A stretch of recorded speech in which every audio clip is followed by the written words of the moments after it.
This is a 17-year-old ThinkPad T61. It's...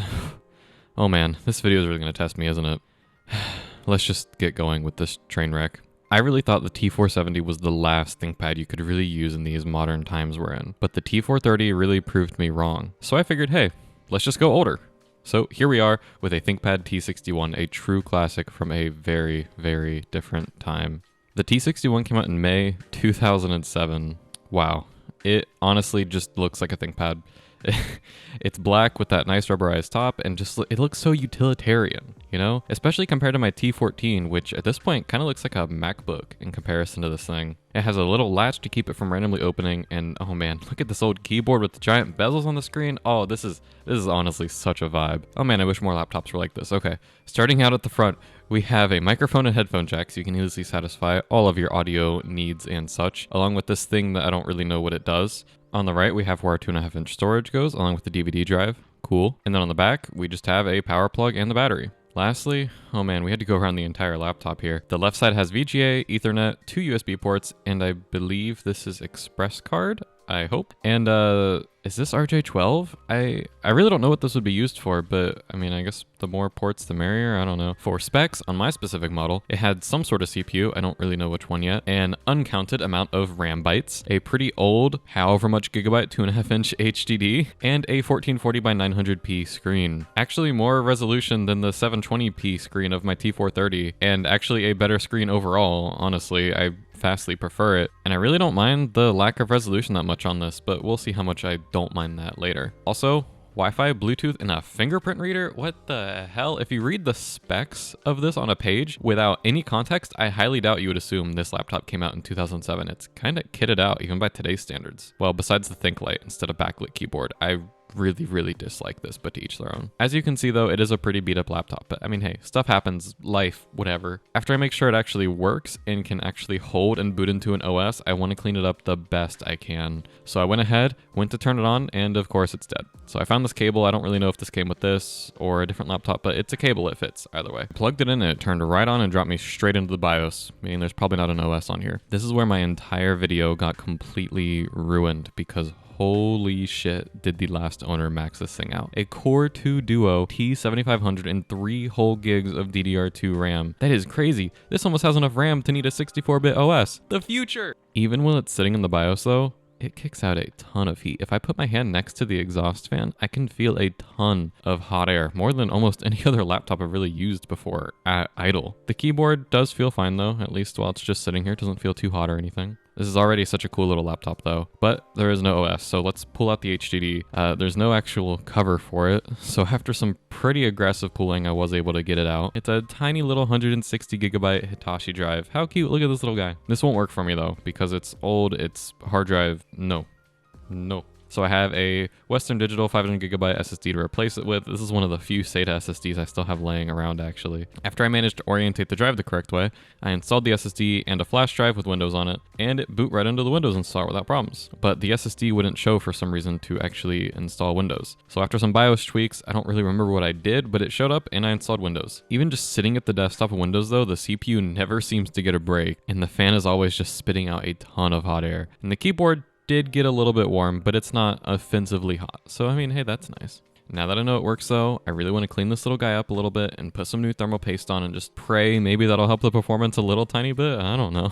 So first things first, a clean laptop is a clean mind or something. First thing was to take these stickers off, which are just glued to the lid. This is terrible. With some IPA though and patience, they mostly came off, but from sitting so long, they did damage the material underneath, sadly. After this, I went ahead and took my favorite method of cleaning the lid and used a magic eraser with a little bit of cleaner on there to get rid of some of the light scratches. And honestly, after just a little bit of work on it, it looks so much better. It's not perfect, but man, this looks so much better now. In proper ThinkPad fashion, I found a 30-minute video of someone else taking this apart, having no idea what they're doing, and just taking every single screw out.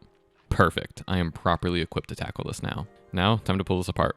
Hopefully it's easy since it's so bulky, and this wouldn't be an old ThinkPad without a bunch of screws being hardly finger tight from somebody else coming here and messing around. But hey, that's part of the charm, right? With the help of a video that was made by somebody who hardly knows more than me, I was able to figure out I just had to take out a ton of screws and hope they fit in random places later. Sorry to the future owner of this. After taking out enough screws to build a very tiny but entirely functional car that is just as good as a real car that you shouldn't think less of for its size, I was able to move on to the front, where you start by taking off the palm rest under the keyboard, which is just a really strange way of doing things.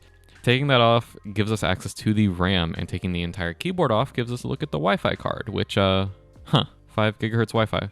I guess whoever's in here last had some somewhat good taste. Besides the mismatched RAM, that's just lazy, but I don't really feel like fixing that right now. So, I mean, it works. It's good enough. It's fine. Getting the actual heatsink off, though, is a real pain in the ass. You got to take more screws off of the back and pull this little piece of plastic off that I'm sure a ton of people have broken multiple times, and also move these wires and get rid of this little clip. Oh my god. After all that, though, here we have it. Our CPU and, GPU? I chipped off the old crusty thermal paste to see an NVIDIA GPU. The seller didn't tell me about that. That's actually not a good thing, since a lot of these had issues with the NVIDIA GPUs failing. But, I mean, it'll at least be fun for testing, I guess. The CPU is also over here. I was going to upgrade it, since it's just as easy as taking a screwdriver and removing the CPU, but it already is pretty good, and that would be kind of a waste.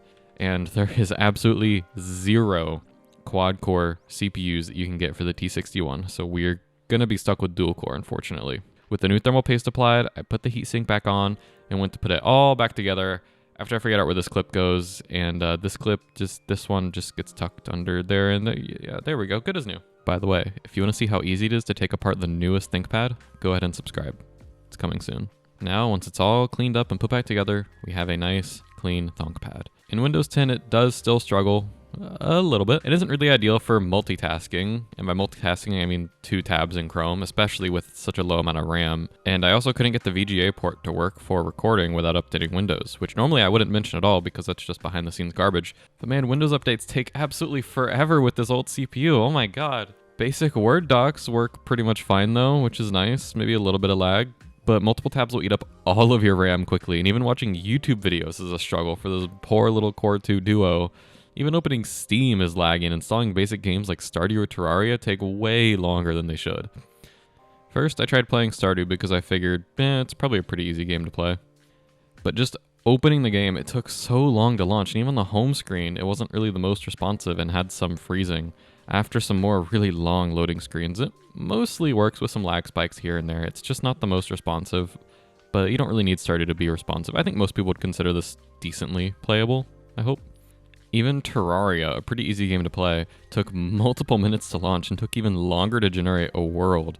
Once I launched the world, it was completely unplayable, only getting a few frames per second.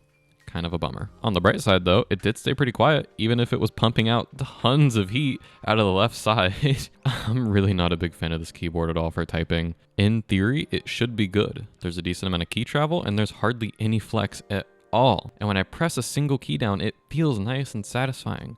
But for some reason, I just can't get my typing speed up on this, and I make a lot of errors. Honestly, I vastly prefer something like a T470 or T480 keyboard over this. Maybe that's just my Gen Z brain talking, I don't know. I'm sorry though. Let's just try Linux then, and to piss off the Linux haters, I'm using Ubuntu, which wasn't the best experience honestly. I had some graphical errors and took an incredibly long time to install, actually over 20 minutes, oh man.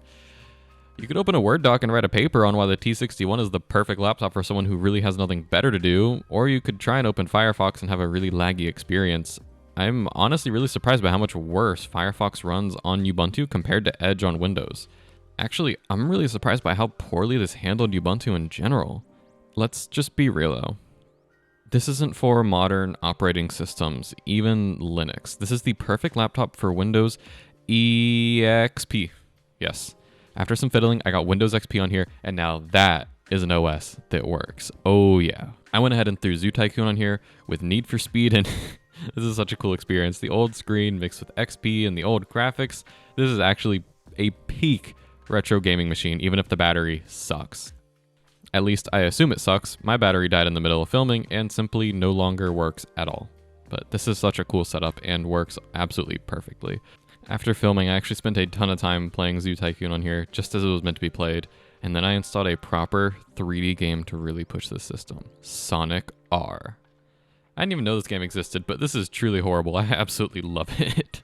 For games, I actually really like the keyboard and how tactile it feels. And honestly, I hardly notice the old touchpad. I haven't found myself using the nipple here and there. It feels completely different from modern ThinkPad's touchpoint. It's a lot more accurate and less sensitive. Is this what the hype's all about? It works. It's good. I like it. Oh man, I'm becoming a ThinkPad person even more than I was before. Oh, God help me. The only real issue I had with XP was trying to set up multiple monitors so I could record my screen properly, but it just refused to work at all. And oh man, look at the old file transfer screen. That is so freaking cool. Oh. And if you want to see something else that's nifty, check out my video on desktop DDR2.